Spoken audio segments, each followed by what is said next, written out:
Democritean atomism is the atomism developed by Democritus, who was an ancient Greek philosopher in the 5th and 4th centuries BC.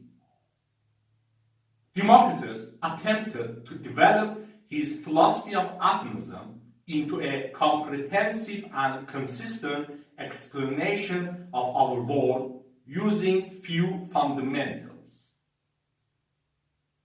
Among ancient philosophical attempts to describe natural world and its phenomena by consideration of only matter and its movements and modifications, without need for teleological or purpose-based explanations, atomism found by Democritus was the most influential one.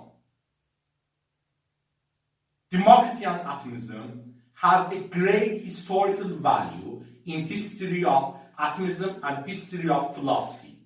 Besides, being familiar with it can be useful and have educational values from other aspects, such as lessons that can be learned from its comparison to our modern scientific atomic theories. So let's learn more about it. Democritus was an ancient Greek philosopher born in about 460 BC, which makes him a younger contemporary of the famous Greek philosopher Socrates.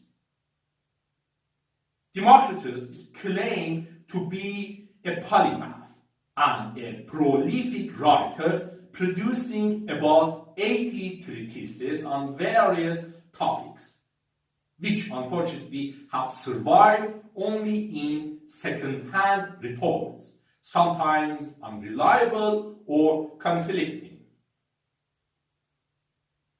Democritus is famous for his natural philosophy of atomism, where natural philosophy or philosophy of nature is the philosophical study of the nature or the physical universe. Democritus is also famous for his ethics. In this regard, Democritus was known as the laughing philosopher in antiquity because of his emphasis on the value of cheerfulness, as it can be seen in his remarks, such as this one attributed to him. A life without feasting is like a highway without inns.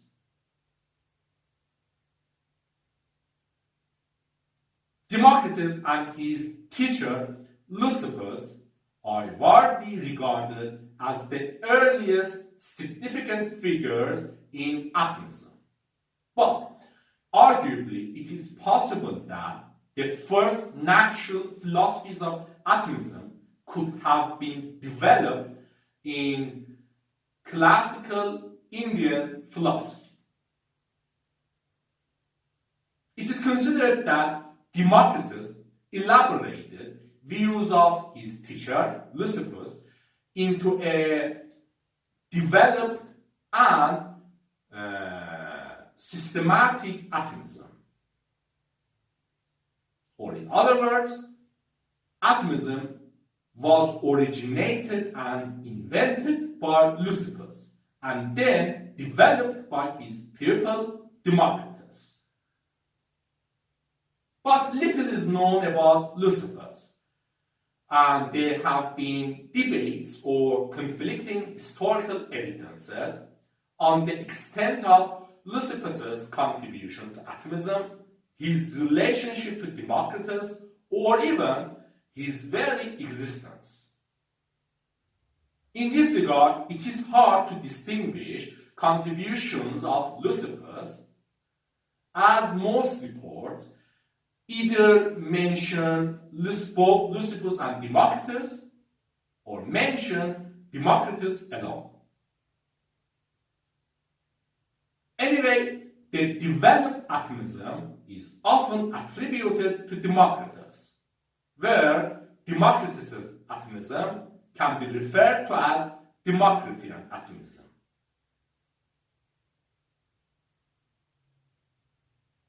In Democritean Atomism, indivisible bodies called atoms move about in an infinite void and compose everything else, where the word atom has the Greek origin atomos or atomon with the meaning uncuttable or indivisible.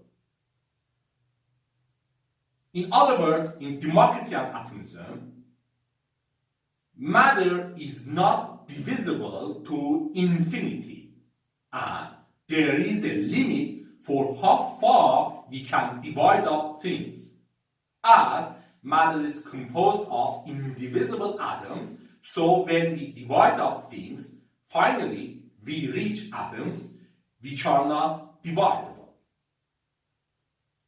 Besides, these atoms move about in an infinite empty or unfilled space called the void, which can be considered simply as nothing or negation of atoms. In Democritean Atomism, atoms are indivisible and perfectly solid, with no internal gap or differentiation. They are ungenerated and indestructible, and they are eternal and have existed forever. Atoms are too small to be detected individually by human senses. They are infinite in number, or there are infinitely many of them, and they come in infinitely many varieties considering their size and shape. Atoms are unchangeable, and their properties such as shape remain the same through all time. Atoms move about in an infinite empty space or vacuum called void. As they move, they might collide with each other.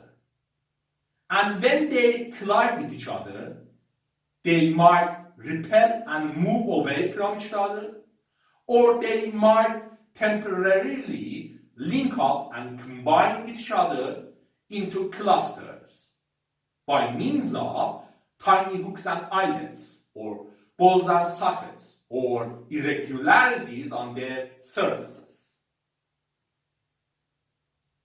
In this regard, water, air, fire, physical objects, humans, etc., all in reality are aggregates or clusters of atoms, differing from each other because of differences in number, kind, or arrangement of their atoms. Atoms are eternal, but their clusters, or in fact everything else, might be produced or annihilated, or are susceptible to changes because of rearrangement of their atoms or additional removal of atoms.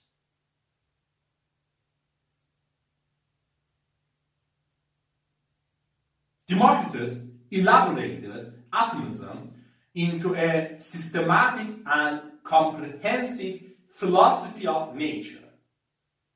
He tried to explain our world using atomism.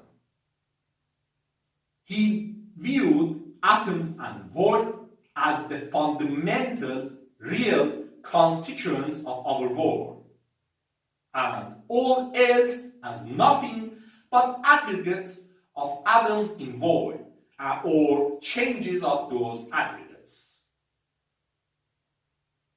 Democritus believed that everything, any object, any change, any phenomenon, etc., could be explained in terms of atoms and void by consideration of properties and arrangement of underlying atoms.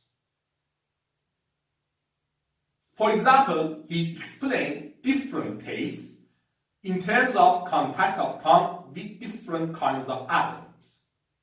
For instance, bitter taste as a result of contact of tongue with atoms that are jagged and tear the tongue, while sweet taste as a result of contact of tongue with atoms that are smooth and roll easily over the tongue. In this regard, it is good to note his famous dictum, which says, by convention sweet and by convention bitter, by convention hot, by convention cold, by convention color, but in reality, atoms and void.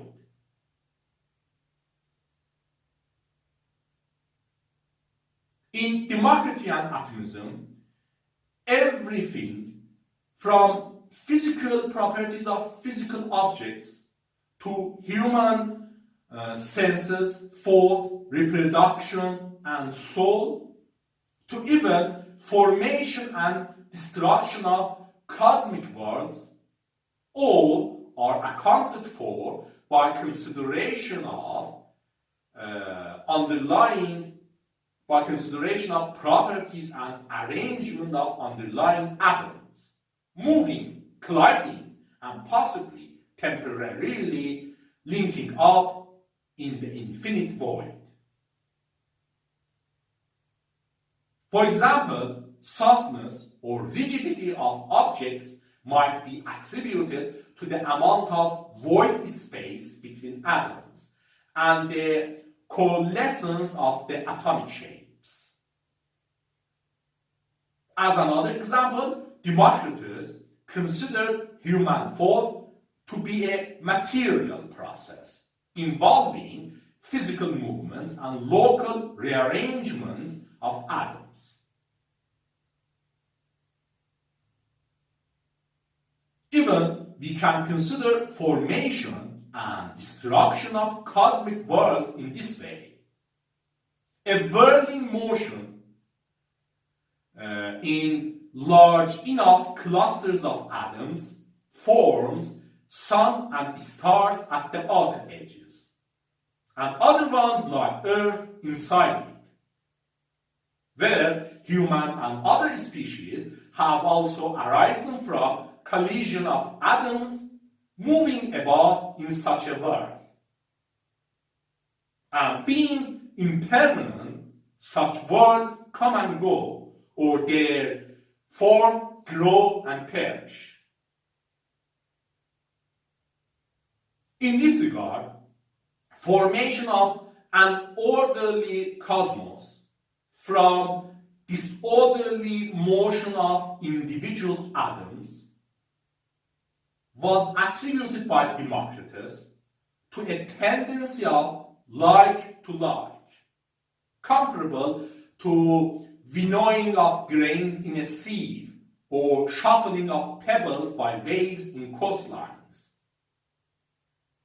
where apparently ordered arrangements are automatically produced, while we have disorderly random collisions of bodies in motion.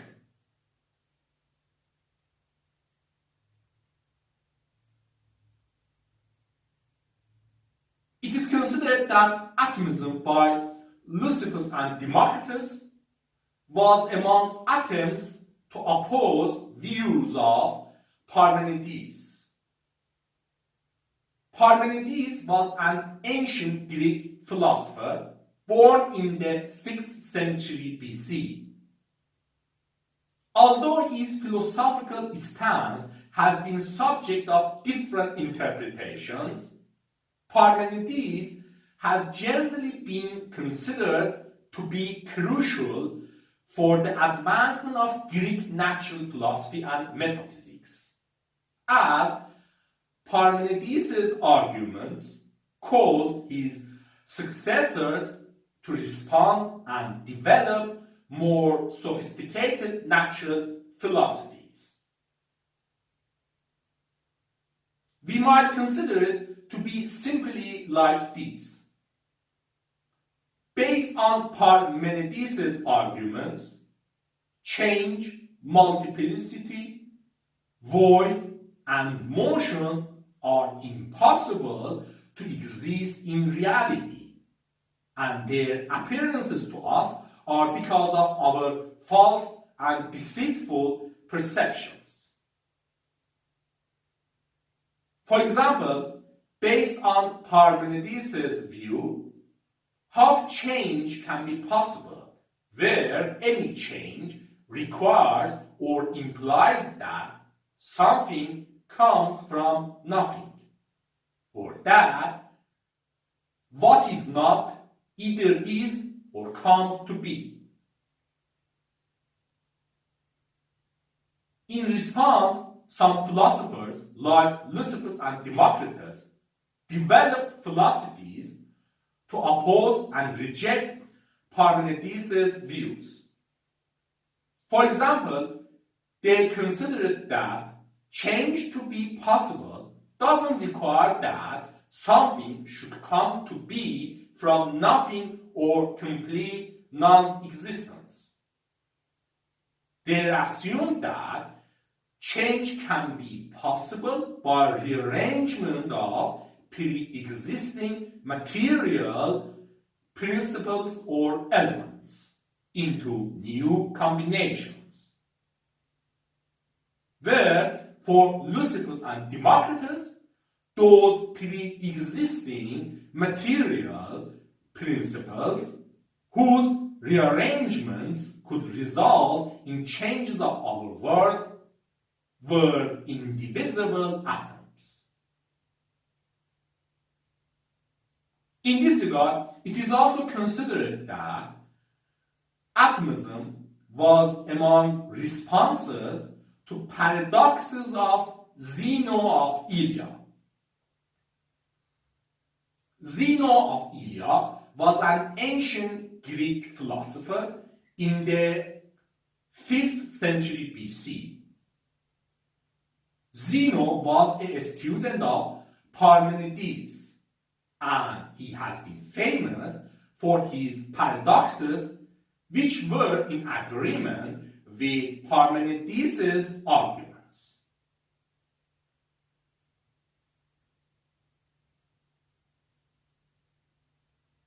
Democritean atomism didn't become preeminent in ancient times, as it was pure speculations which couldn't be tested and which couldn't provide satisfactory solutions to problems and criticisms of philosophers, who find other speculations and philosophies more convincing.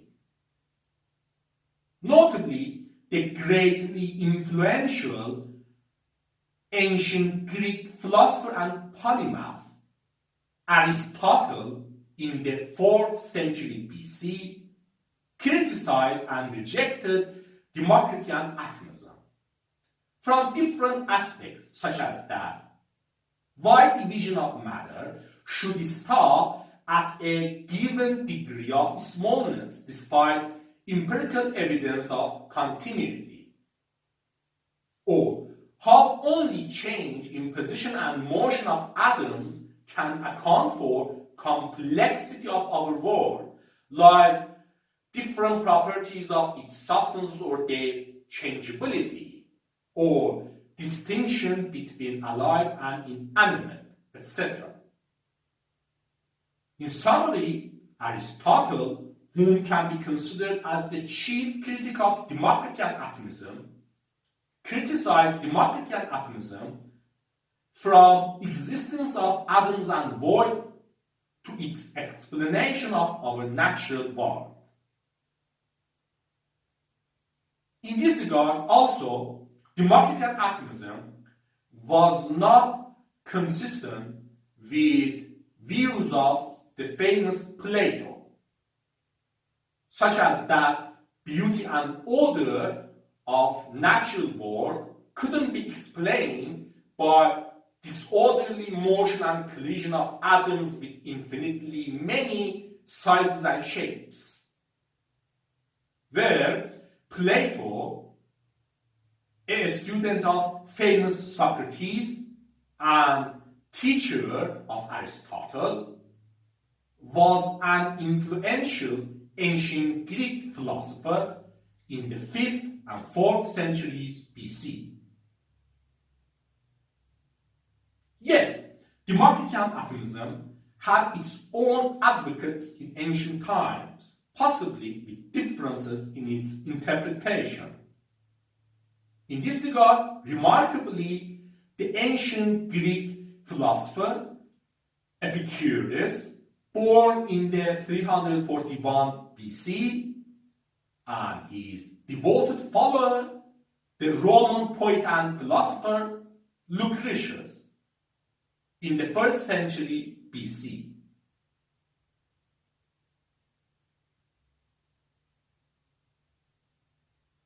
Here, it is very important to consider that while historical, philosophical atomisms like that of Democritus might have similarities with our current scientific atomism, they had completely different origin and base, as they had weak or no connection to scientific method, empirical experimentation or examination.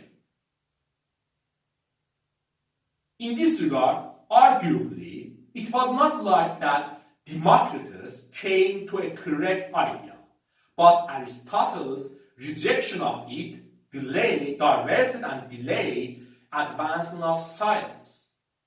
In fact, Aristotle's considerations about nature had also similarities with our modern science, notably a limited number of elements to combine and form all other substances, where this was lacked by Democritean atomism, which assumed infinitely many sizes and shapes for atoms.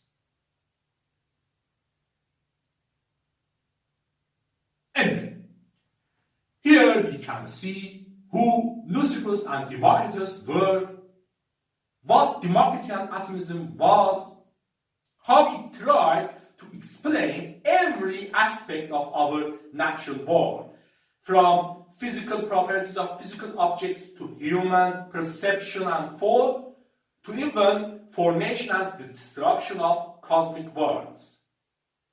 What the reason behind its invention and proposal was, and what its status in ancient times was.